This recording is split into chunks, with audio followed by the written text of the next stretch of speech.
ba'du ma yu'fa anhu, ya, di antara najis-najis itu keharusan ketika kita membersihkan najis lah. Tapi di antara najis-najis itu ada najis yang dimakfu. Artinya najisnya tetap, tapi secara hukum di situ itu ngapura, dimaafkan.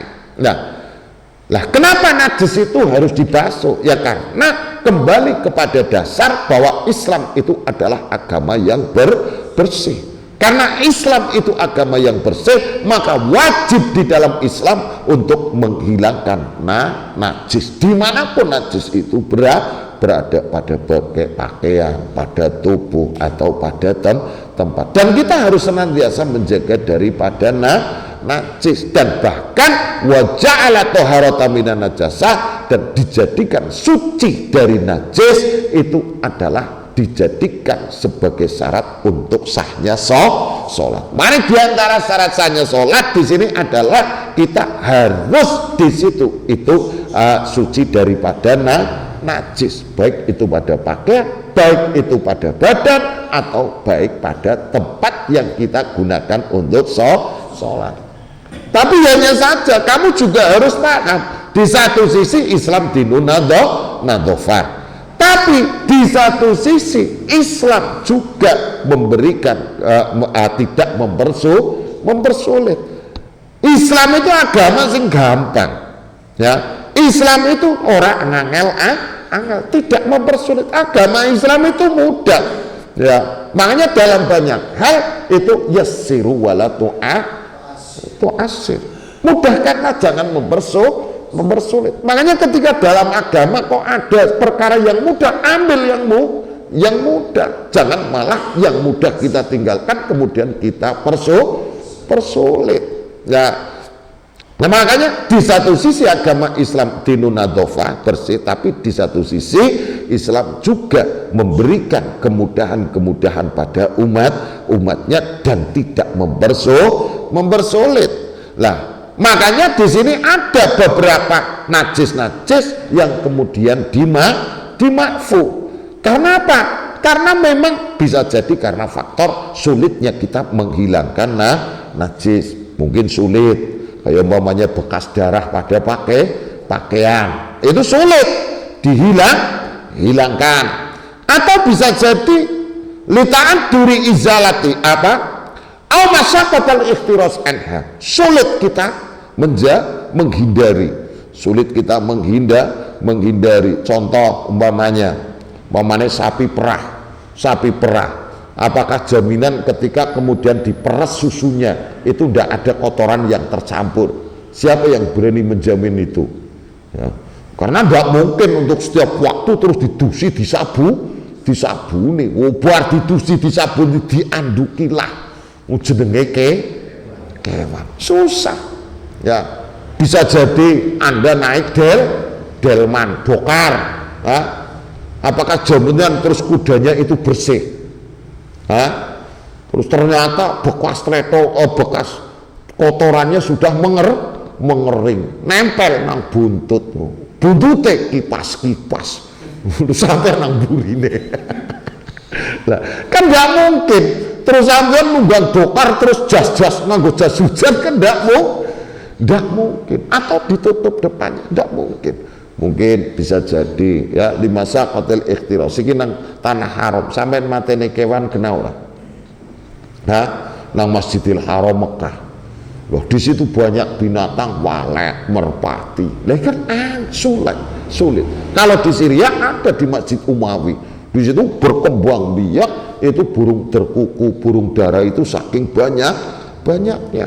Karena di sana orang melihat binatang itu kasihan, malah justru dikasih makan. Lu sampean weruh kewan, bedil.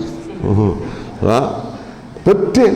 Lah sehingga berkembang biak terus di masjid. Jadi masjid rata-rata itu menjadi tempat burung merpati, burung terkuku saking akeh. Seandainya ketika ada kotoran langsung harus dipel, maka berapa ratus kali sehari kita harus ngepel. Artinya ini sesuatu yang tidak mungkin bisa kita hindari. Lah ini juga menjadi pertimbangan. Makanya di situ ketika dalam kondisi masyaqatul ikhtiraz anha itu dimakfu. Contoh sampean wong desa, ya sampean orang kampung, rata-rata di kampung itu memelihara ayam, entuk, wedhus, terus sapi, yang go liwat wong, go liwat pitik, go liwat wedhus, yang go liwat asu, go liwat sapi. Apakah jaminan di itu adalah tempat itu suci?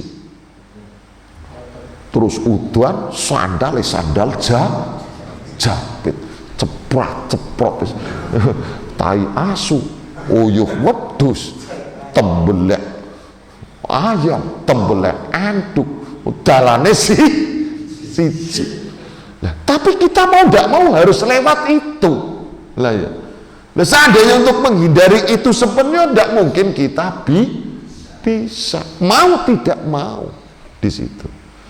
Maka dalam kondisi seperti itu adalah makfu, tidak masalah, ya. Atau mungkin air kencing kita mungkin, ya, air kencing begitu nguyuh tur wong lanang, wong wadon, perempuan malah berpotensi lebih, karena mau tidak mau ketika kencing itu duduk dan pakaiannya lebih dekat dengan tempat berpotensi berpeluang besar kena najis, karena sekarang kan keramik rata-rata kan mantul. Ya kan, itu berpotensi najis. Nah ini bagaimana hukumnya? Lu naik wong lanang, para nyungar nguatek. Mungkin kemungkinan masih ada potensi kena najis, tapi di kakinya. Nah terus bagaimana itu? Meskipun sedikit ada potensi itu. Nah umpamanya potensi yang benar-benar tidak berpotensi, potensinya semakin minim, ya barangkali US kan tingkat. Lah makanya ini juga harus dipahami. Benar bahwa al-Islam dinun nadzafah, tapi kita juga harus tahu bahwa Islam selalu memberikan kemudahan, dan Islam menghindari masakoh dan memberatkan. Makanya ada beberapa najis-najis yang di situ itu dimakfu. Tujuannya apa?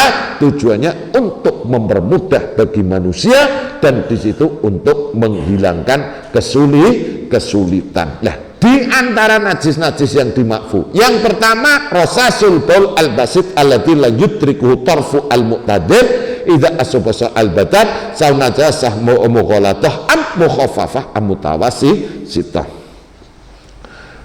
Yang pertama itu adalah rasasul baul, cipratan bahasa Indonesia ini apa?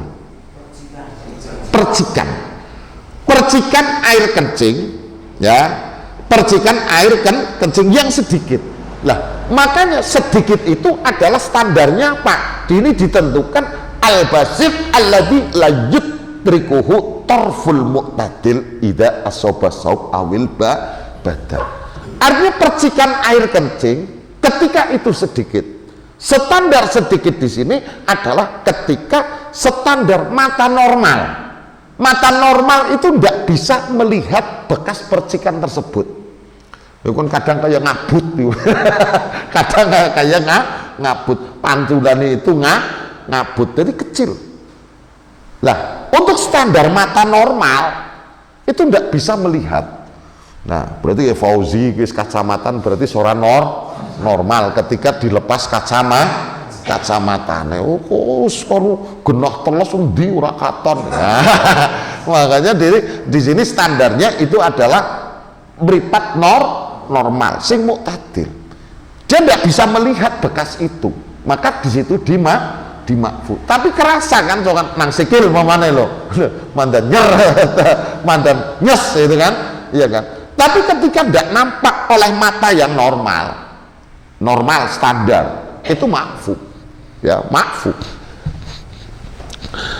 baik itu di badan ataupun pada pakaian, baik itu berupa najis mughaladhah mutawassithah atau najis mukhaffafah, ya artinya itu adalah tetap di situ itu adalah dimakfu dengan catatan bahwa percikan najis yang menimpa badan atau pakaian kita itu tidak bisa dilihat dengan untuk menggunakan standar mata yang normal, muqtadir.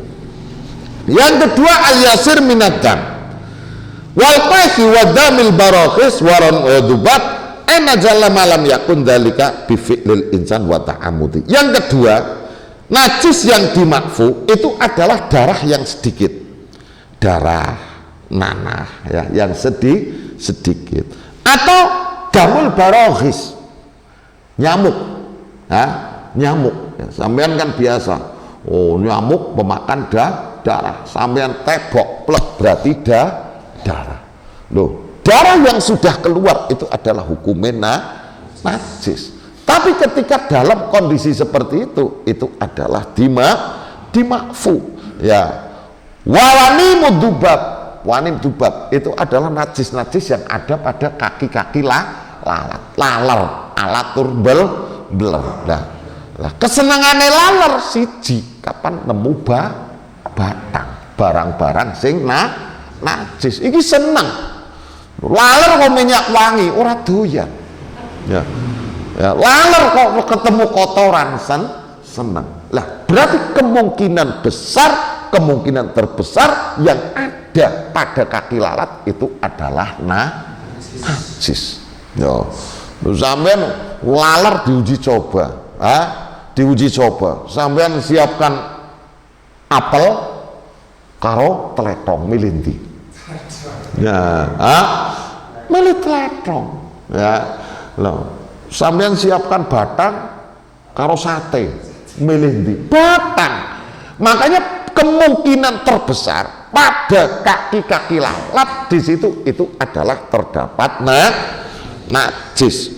Tapi itu makfu ya, selama di situ makfunya itu dengan catatan bahwa di situ itu tidak ada unsur kesengajaan. Tapi ketika disengaja ya repot ya, pokoknya sampai nyekeli nyamuk nyamuk yang di situ kemudian mau sholat bahwa nyamuk, darah yang ada pada nyamuk ini enggak najis, coba enggak percaya ini langsung sholat najis malah itu ya. Artinya tidak najisnya dimakfu bukan berarti tidak najis, tapi dimakfunya ketika di situ tidak ada unsur campur tangan manusia. Artinya tidak ada unsur kesengajaan ya. Ada sampean terus laler, wih kur najis sih, ndak ada dalam fikih itu kayak makfu ini. Makfu itu ketika di situ tidak ada unsur kesengajaan. Ketika sengaja ya repot. Nah, makanya kayak hadis Nabi umpamanya ketika ada lalat yang masuk kepada air minum itu, kemudian maka dicelupkan sekalian. Karena di satu sayapnya itu adalah penyakit, di satu sayapnya itu adalah penawar. Artinya berarti tidak najis, tidak. Terus sampean ngumpulaken seplastik. Dan dasar hadis Nabi. Terus sampean cemplungaken ya najis. Paham ya? Itu makanya ini harus jeli di dalam masalah fikih dengan catatan ya. Jadi darah atau nanah atau darah yang ada pada nyamuk atau najis yang ada pada kaki lalat di situ dimakfu dengan catatan yaitu di situ bifi'lil insan wa ta'amudi malam yakun dalika bifi'lil insan wa ta'amudi mudihi, tidak bukan karena ada unsur kesengajaan. Sampean kok jerawatan sujud langsung cetuk lah. Tapi ketika kemudian Anda sengaja getih jerawat ini sudah masalah next titik, terus sampai seperti garap sholat pecet dia plus lagi nanti akan berbeda ya.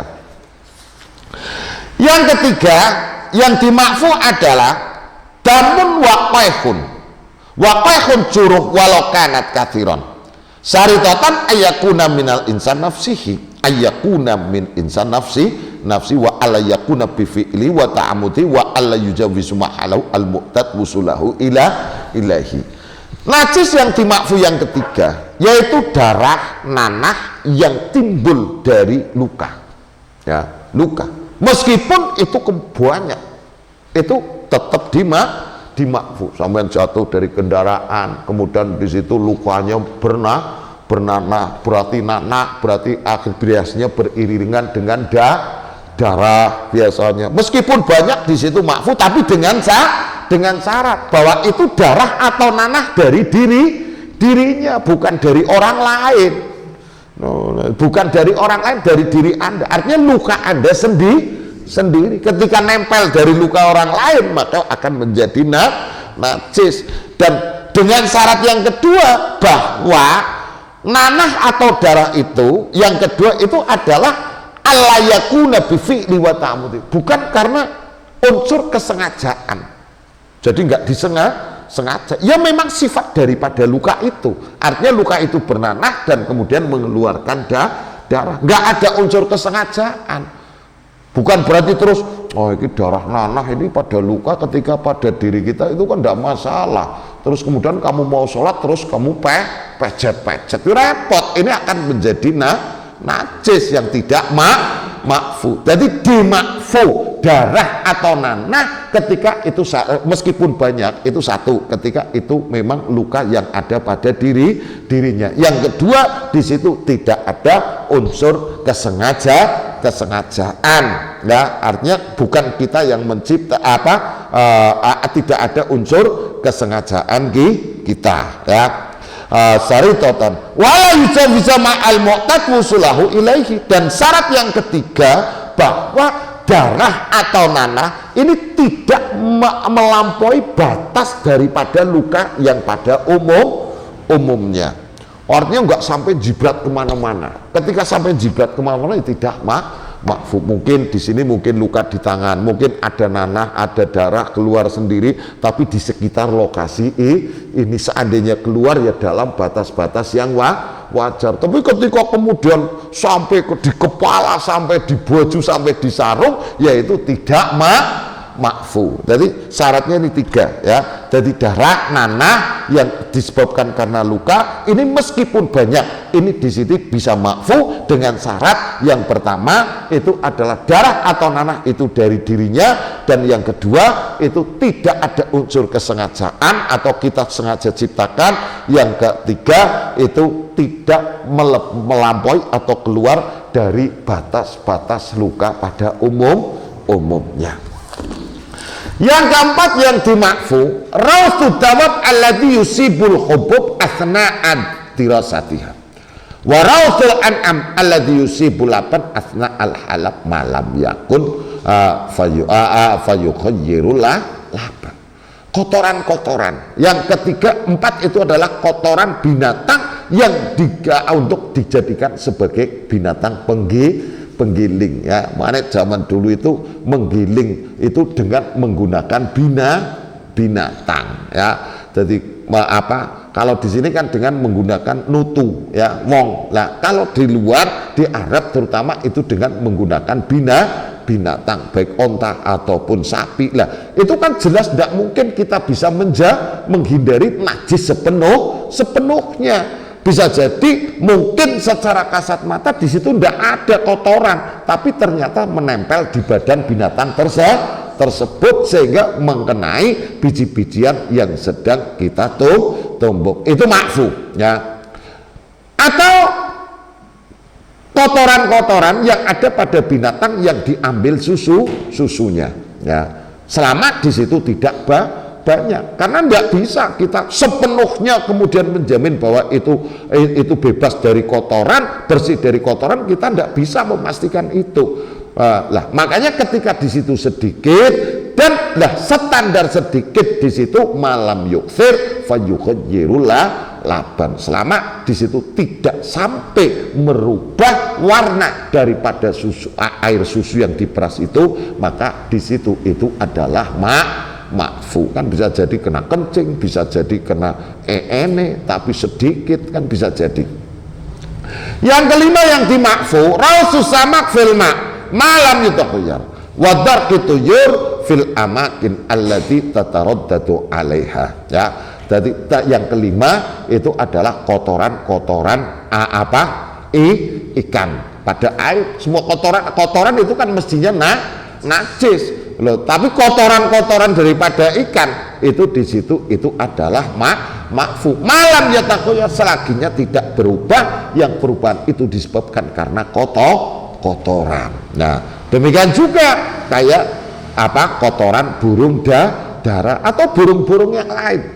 Bisa jadi mungkin ada burung gereja saking pertumbuhannya pesat karena tidak ada yang nangkap, kemudian menjadi sangat banyak, kemudian setiap hari mungkin tidak bisa kita untuk lepas dari itu, maka di situ bisa jadi nanti dimakfu seperti burung-burung yang ada pada Masjidil Haram atau tanah haram kal haram Makkah, terus haram Madinah, pada Jami Umawi ini yang ada di Suriah. Lah, karena apa? Karena sudah sulit untuk kita hindari li umumil balwa, ya, karena coba itu saking akeh mungkin musim ulat, suatu saat ulat itu tidak bisa, perkembangannya yang sangat banyak, mungkin kita harus lewat di situ, dan di situ ada banyak kotoran ulat.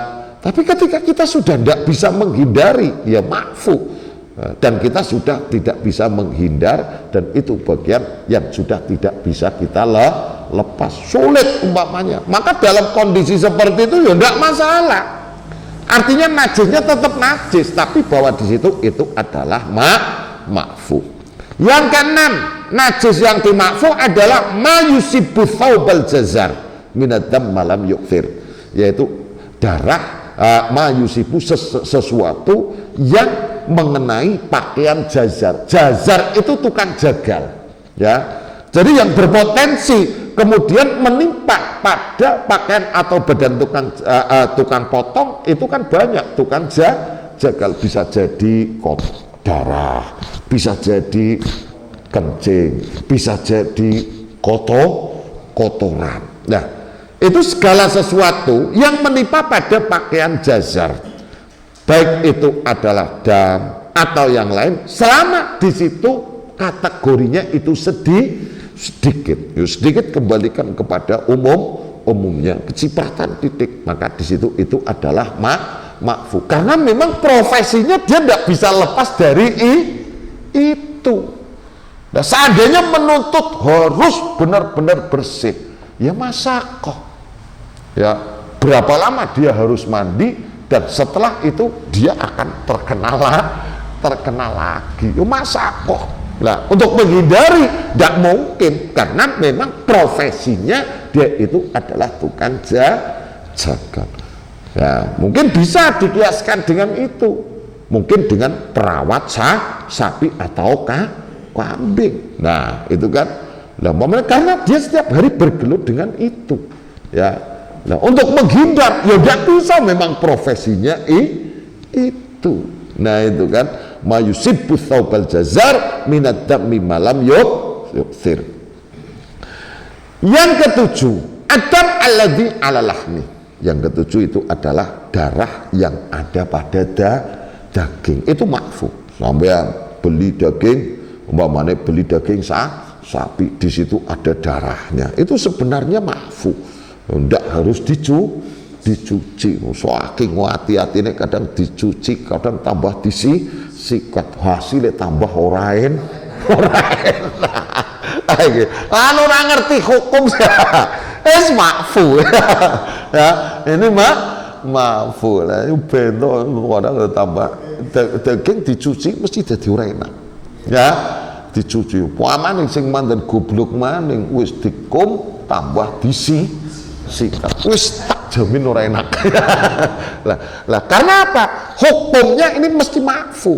Dam alladzi alalah tahmi, daging paling enak ya sudah potong langsung, dipotong ndak usah pakai dicuci. Ini makfu ini ya, adam alladzi alalah lahmin. Ngomong kadang orang ngerti hukum ya najis, akhirnya dikum daging diikum kabeh cepet ora karuan rasane, tur kadang ambune cepet, pembusukannya lebih cepat. Nah, yang kedelapan, famutifli al mutanajis bil qai'i idza akhadha sati ummihi. Mulut anak kecil ya yang kena najis ketika dia habis mutah. Habis mutah karena mutah itu adalah yaitu bersumber sesuatu yang dari maidah. Itu kan najis ketika keluar. Otomatis bayi ku mutah ya mesti lewat cangkem, lewat mulut. Setelah mutah kemudian dia menyusu ibunya, berarti secara otomatis pentil susu ibunya itu adalah terkena najis. Tapi meskipun najis di situ itu adalah makfu ya, jelas ya. Jadi harus dipahami tatanan-tatanan seperti itu, seperti ini. Yang kesembilan, yang najis yang dimakfu mayusibul insan min tinisari, yaitu apa yang mengenai pada manusia yang terdiri dari yaitu apa tanah-tanah yang ada buat lewat jalan dari belet ya, tanah itu kan di jalan-jalan itu kan. Makanya ketika ada jalan apalagi jalan kebun kan siapapun berhak lewat situ kan, ya asune ya berhak, celenge ya berhak ya.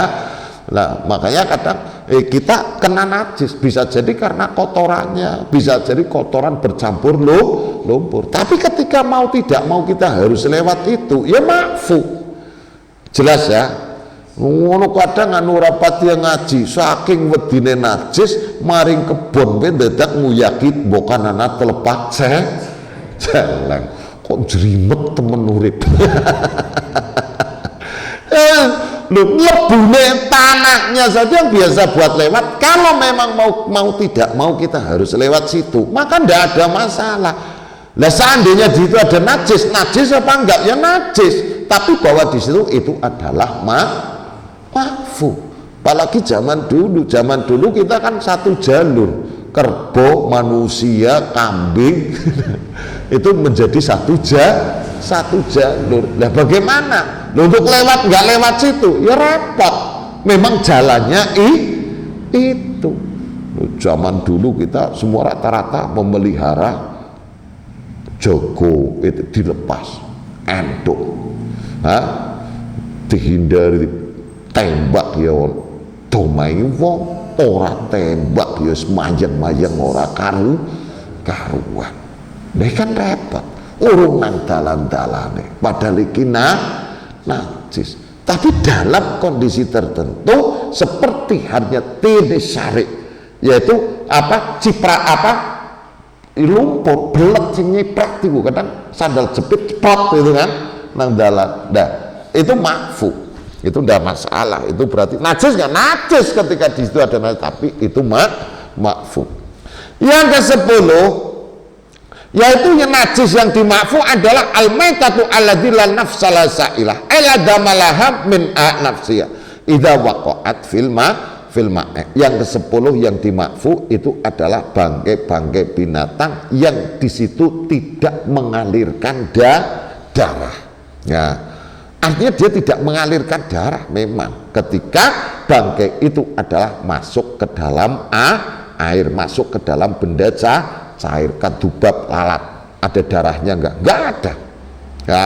Wanakhlin, wanamlin, tawon, kumbang itu kan ya, semut itu kan enggak ada darah. Ketika itu mati ya, kemudian ketika itu masuk pada benda cair dan kemudian mati, maka itu adalah makfu, dimakfu, tapi dengan syarat bahwa binatang yang tidak mengalirkan darah yang masuk ke dalam benda cair dan kemudian mati itu adalah dengan syarat bahwa masuknya ke air itu adalah atas dirinya sendiri, tidak kok dimasukkan.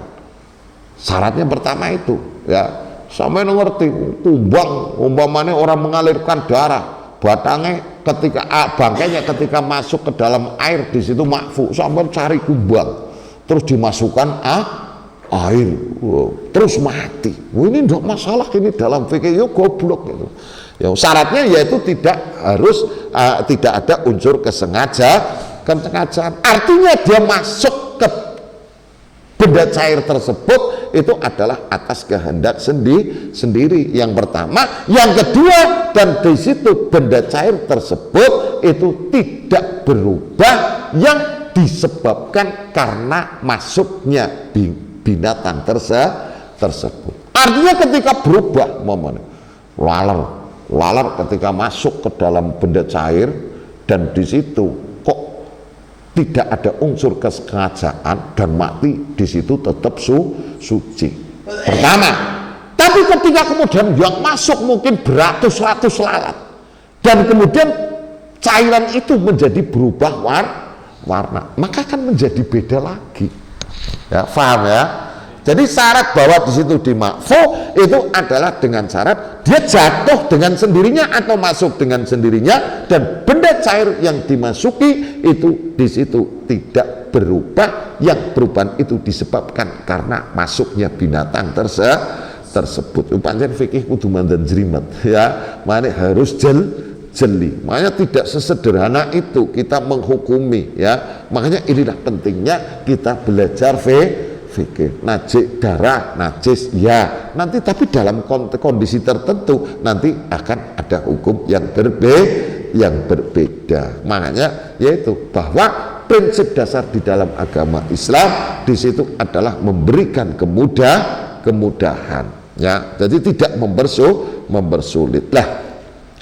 Bahwa makfunya hadis tersebut itu didasarkan sebuah hadis Nabi Shallallahu Alaihi Wasallam rawal Bukhari wa an Abi Hurairah radhiyallahu anna Rasulullah sallallahu alaihi wasallam qala idza waqa'a dzubab fi ina'i ahadikum falyakhmishu kullah. Ya, yaitu dawuh Nabi apa? Ketika lalat itu masuk pada wadah yang berisi air, mode fi ina'i ahadikum ya, falyakhmishu kullah. Celupkan sekalian keseluruhan, kemudian ambillah buah. Kenapa harus dicelupkan sekalian? Karena ternyata pada lalat itu fa inna fi ahadi janahaihi sifaun, karena terdapat pada salah satu daripada sayap lalat itu di situ itu ada penawar ya. Jadi di situ satu membawa penyakit, satu membawa penawar. Nah, makanya di situ celupkan sekalian. Nah, seandainya kok itu di situ najis, maka niscaya Nabi tidak mungkin memerintahkan untuk dicelupkan sekalian mestinya. Maka minimal mesti perintah ambillah dan buang. Tapi kenapa Nabi di sini justru memerintahkan ketika ada lalat yang masuk kepada air atau wadah yang berisi air dan mati, maka celupkan sekalian. Seandainya bahwa itu najis, Nabi tidak mungkin untuk memerintahkan untuk supaya dicelupkan sekalian ya, pasti itu tidak mungkin. Nah, maka dalam permasalahan ini masalah lalat ini nanti bisa dikiaskan ya, dikiaskan sesuatu yang memiliki makna dengan serupa dengan lalat, artinya yaitu yang berlaku pada binatang-binatang yang di situ tidak mengalirkan darah. Sampeyan pateni pet ora ana matine kan akeh ya, sangat banyak, bisa jadi orong-orong ya, mungkin tongkeret mungkin, atau binatang-binatang lain, pokoknya semua binatang yang tidak mengalirkan darah. Artinya ketika dipejat itu di situ tidak mengeluarkan darah. Maka dalam masalah ini hukumnya itu sama dengan lalat. Jelas ya. Lagi iki sing ngaji kadang mumet apa maning sing ora ngaji. Omane kita kadang ketika melihat di TV itu kadang kita menemukan kejanggalan banyak. Makanya aslinya standar ngaji nganggone kitab iki ya. Nek sekedar ngomong wis kabeh asal selongo bisa. Tapi maunya kita kembalikan kita mengikuti ajaran salafus saleh. Ngaji wis kitab senajan ora ngerti pokoke sing penting ngadep. Ketok meneh ngerti mandan pecicilan sedetik. Cukup guys, walau alam